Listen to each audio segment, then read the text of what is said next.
శిష్యుని తల్లికి, తండ్రి శిష్యునికి అప్పచెప్పారు. దేవునికి నువ్వు పడుతున్న శ్రమకు, నువ్వు పడుతున్న బాధకు, నువ్వు పడుతున్న ఇబ్బందుకు, నీ కుటుంబంలో పడుతున్న వేదనకు ఏ సమయంలో నేను ఎవరిని నియమించాలో ఆయనకు సమస్తము తెలుసు.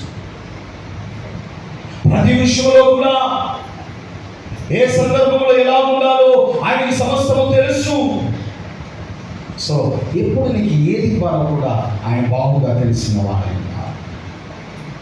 మా ఒకటి ప్రార్థన చేయండి. ప్రార్థన మానదు. ఏ సమయంలో కూడా దేవుని విషయంలో మనము ఉన్నతమైన వారుగానే ఉండాలి. దేవుడు మాత్రం నేను అలక్ష్యం చేయడం లేదు.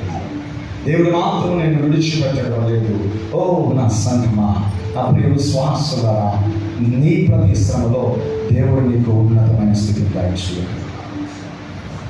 ఒకటి ఆయన సన్నిధి వరకు